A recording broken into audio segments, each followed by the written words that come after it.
Assalamualaikum, selamat datang kembali di Ngobrol bareng Bu Evi. Kalian masih semangat buat belajar kan? Dan menaklukkan soal-soal bahasa Indonesia? Nah, pada video kali ini Bu Evi bakal membahas tentang catatan kaki yang tentunya nanti bakal Bu Evi kasih tahu ke kamu rumus cepat untuk menghafal siap komponen catatan kaki, dan tentunya nggak bakal bikin kamu lupa, tetapi bakal bikin kamu mudah banget untuk menghafalkan setiap komponennya. Nah, Bu Evi juga pernah loh membahas hal yang sama, ngasih rumus tentang daftar pustaka. Nah, seperti biasa, bagi kalian yang belum subscribe, silahkan subscribe dulu. Nah, bagi kalian yang sudah subscribe, jangan lupa buat like, komen, dan share ke teman-teman kalian biar seperti biasa. Sebelum Bu Evi lanjut ke pembahasan atau ngasih tahu kamu rumus tentang catatan kaki, nah Bu Evi pengen ngobrol sebentar nih. Kira-kira kamu tahu nggak sih catatan kaki itu apa?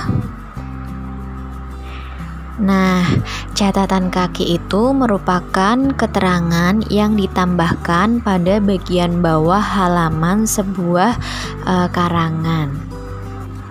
Kemudian kira-kira perbedaan dari catatan kaki dengan daftar pustaka itu apa sih? Karena kelihatannya kan komponennya juga hampir sama, jadi pasti tentunya ada perbedaan dari kedua hal tersebut. Perbedaan yang pertama yaitu letak penulisannya. Kalau daftar pustaka itu penulisannya ada pada akhir karangan atau di halaman yang paling belakang dari sebuah karangan kita. Jadi biasanya kalau daftar pustaka itu terletak di halaman terakhir ya dari karangan kita. Tapi kalau catatan kaki itu terletak pada bagian bawah halaman dalam suatu karangan. Nah, jadi dia dalam satu halaman itu bagian bawahnya ada sedikit tulisan kecil. Nah, itu yang disebut sebagai catatan kaki. Berikutnya, perbedaan yang kedua adalah ukuran huruf. Nah, kalau daftar pustaka itu ukuran hurufnya itu sama dengan ukuran huruf pada penulisan karangan. Jadi kalau misalkan penulisan karangan ukuran hurufnya itu 12, maka daftar pustaka pun juga sama 12.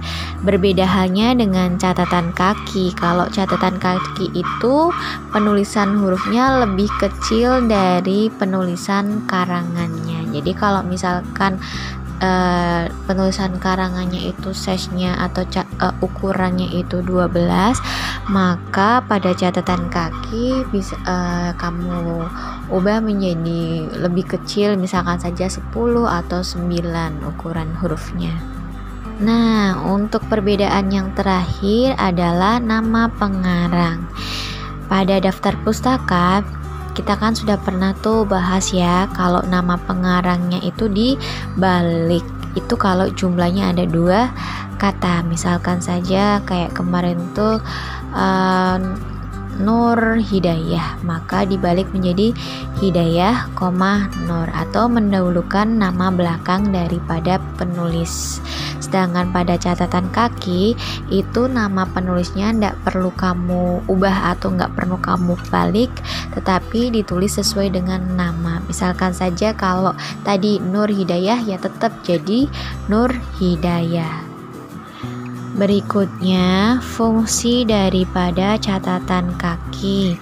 Nah, fungsi yang pertama adalah memberi keterangan dan penjelasan tentang sumber dari kutipan penyusunan daftar bacaan. Jadi hampir sama sih dengan daftar pustaka.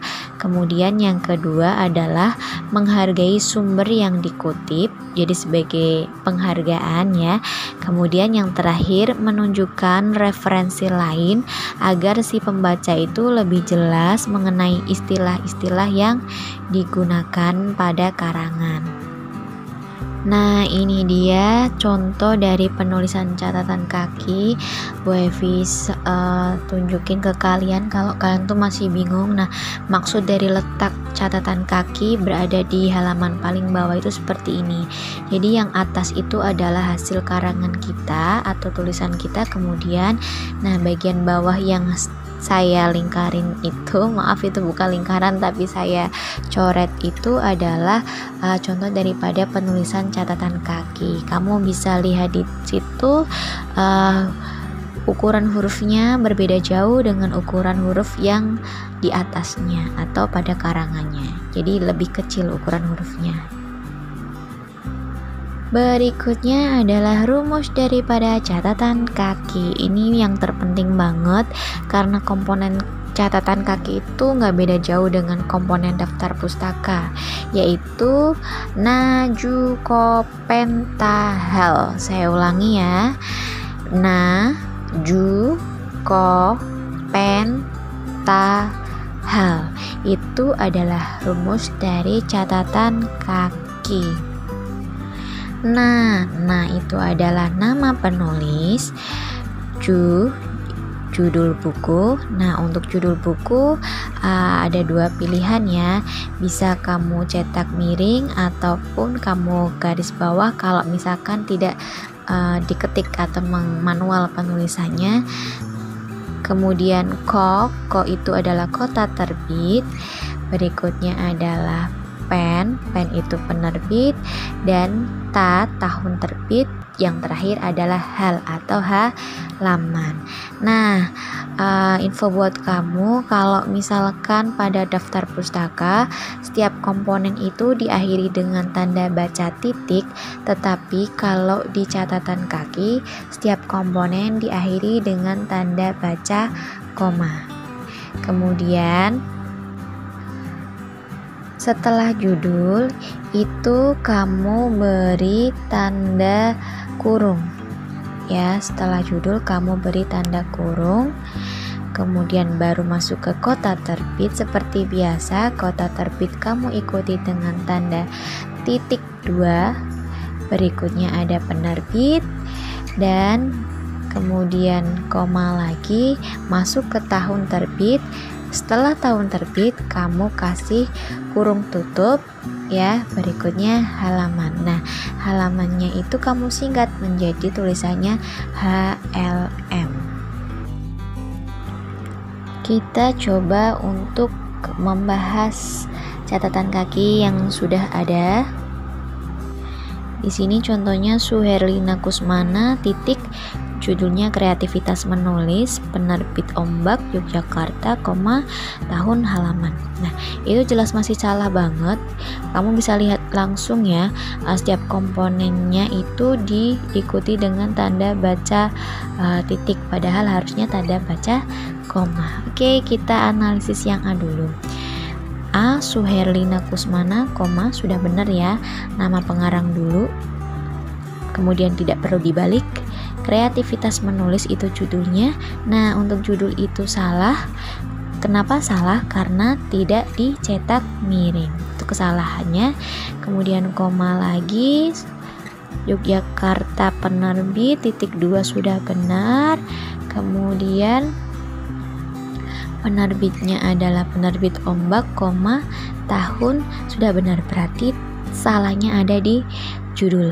Kemudian yang B kita lihat namanya sudah benar, seperti itu penulisannya. Judul pun sudah benar, ditulis miring. Kemudian nah ini nih komponennya tidak urut ya. Di situ langsung penerbit, harusnya adalah kota terbit dahulu. Itu sudah salah ya, jadi kebalik komponennya.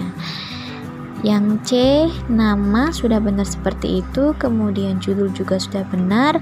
Berikutnya komponen berikutnya adalah kota terbit, sudah benar kota terbit. Nah, salahnya ada pada tanda baca koma. Harusnya setelah kota terbit itu adalah titik 2 bukan tanda koma. Kemudian kesalahan yang berikutnya juga ini, setelah penerbit itu harusnya tanda koma baru tahun, tapi di situ ditulis tanda titik 2, jadi salah Yang D, nama sudah benar seperti itu, judul pun demikian sudah benar.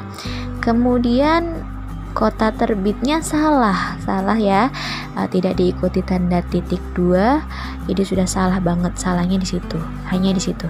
Kemudian yang terakhir yang E, nama sudah benar seperti itu, penulisan judulnya juga sudah ditulis dengan miring, kemudian masuk ke kota terbit, diikuti tanda titik 2, masuk ke penerbit, koma, tahun, koma, HLM atau halaman, dan berarti yang benar adalah yang E ya. Perlu diingat rumusnya tadi apa?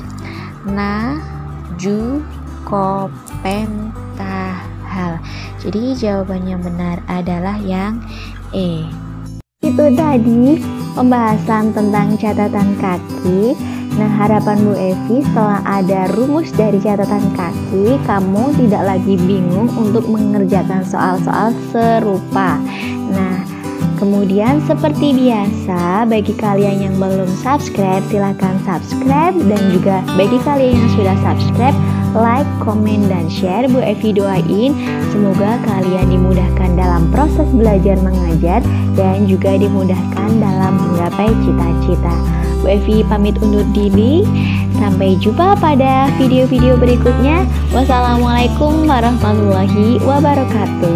See you.